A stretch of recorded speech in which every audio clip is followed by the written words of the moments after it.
Welcome students. आज हम start करेंगे अपनी 10th क्लास की केमिस्ट्री का chapter number 10 acid base and salts का लेक्चर नंबर 2। और आज का हमारा टॉपिक है physical properties of acids and basis. यानी कि आज के लेक्चर में हम एसिड्स और बेसिस की फिजिकल प्रॉपर्टीज की स्टडी करेंगे। एसिड्स और बेसिस को उनकी फिजिकल प्रॉपर्टीज की बेसिस पे आइडेंटिफाई किया जाता है। यानी कि फिजिकल प्रॉपर्टी से ये पता चलता है कि कौन से सब्सटेंसेस एसिड हैं और कौन से सब्सटेंसेस बेसिस हैं। Acids and bases are recognized by their characteristic property such as first जो फिजिकल प्रॉपर्टी गिवन है एसिड की वो है टेस्ट।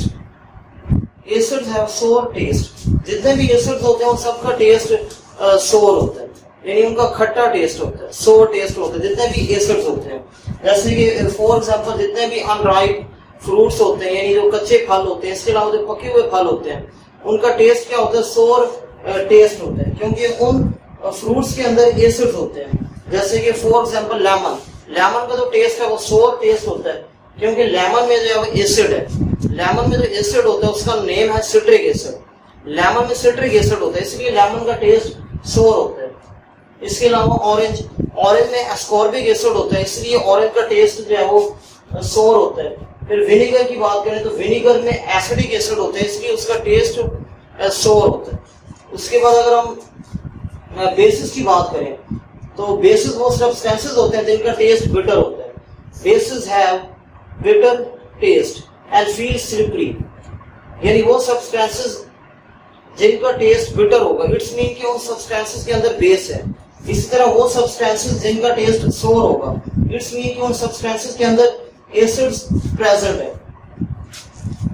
और जिनका टेस्ट बिटर होगा उनके अंदर जो है वो बेसिस होंगी। जैसे कि फॉर एग्जांपल सोप, सोप जो है वो एक बेस है क्योंकि सोप का टेस्ट बिटर होता है, बिटर टेस्ट है। इसके अलावा अगर हम सोप को टच करें तो हमें स्लिपरी फीलिंग होगी। उसके बाद सेकंड प्रॉपर्टी है effect on blue litmus paper. Acid का ब्लू लिटमस पेपर पे क्या इफेक्ट होता है। लिटमस पेपर, लिटमस पेपर हम कहते हैं, ये लिटमस पेपर सिंपली एक पेपर होता है। इस पेपर के ऊपर एक मटेरियल लगा होता है, उस मटेरियल को हम लिटमस का नेम देते हैं और उस पेपर को हम लिटमस पेपर कहते हैं। और वो जो मटेरियल होता है वो ब्लू कलर का भी होता है और रेड कलर का भी होता है। तो हम सबसे पहले देखेंगे कि ब्लू लिटमस पेपर पे एसिड का क्या इफेक्ट होता है।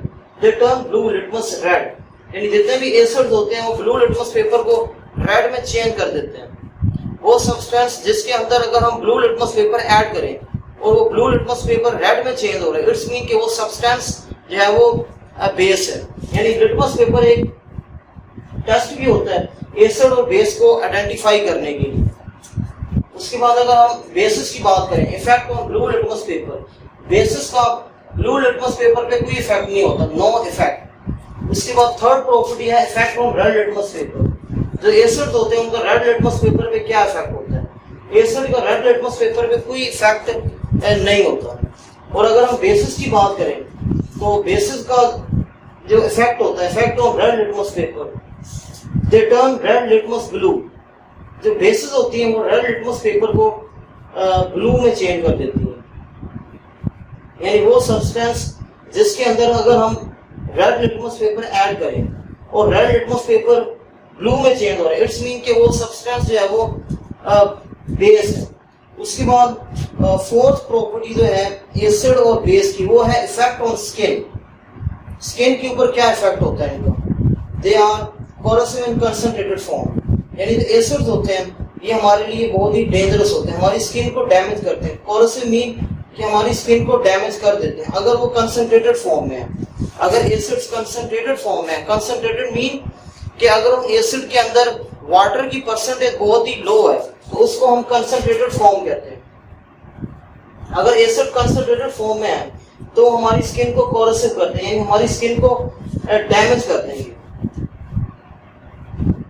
उसके बाद अगर हम बेसिस की बात करें इफेक्ट ऑन स्किन, तो बेसिस होती है ये नॉन कोरोसिव होती है, दे आर नॉन कोरोसिव। जैसे कि फॉर एग्जांपल अभी मैंने आपको एग्जांपल दी थी सोप की।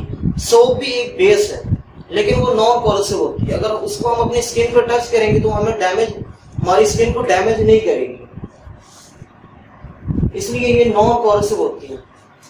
Accept concentrated form of sodium and potassium hydroxide, sodium hydroxide and potassium hydroxide. लेकिन 2 बेसिस ऐसी हैं, सोडियम हाइड्रोक्साइड और पोटेशियम हाइड्रोक्साइड, ये कोरोसिव हैं अगर ये कंसंट्रेटेड फॉर्म में है। कंसंट्रेटेड फॉर्म मीन कि अगर इनके अंदर वाटर की परसेंटेज बहुत ही लो है, यानी अगर ये कंसंट्रेटेड फॉर्म में है तो ये हमारी स्किन को डैमेज करेंगी। इसके अलावा जितनी भी बेसिस होती हैं वो नॉन कोरोसिव होती है। उसके बाद लास्ट प्रॉपर्टी है इलेक्ट्रिकल कंडक्टिविटी। ये प्रॉपर्टीज एसिड और बेसिस में कॉमन है। एसिड्स का जो एक्वा सॉल्यूशन होता है वो conduct electric current, their aqua solution conduct electric current. Acid का जो एक्वा सॉल्यूशन होता है वो इलेक्ट्रिक करंट को अपने अंदर से पास होने देता है। एक्वा सॉल्यूशन क्या होता है?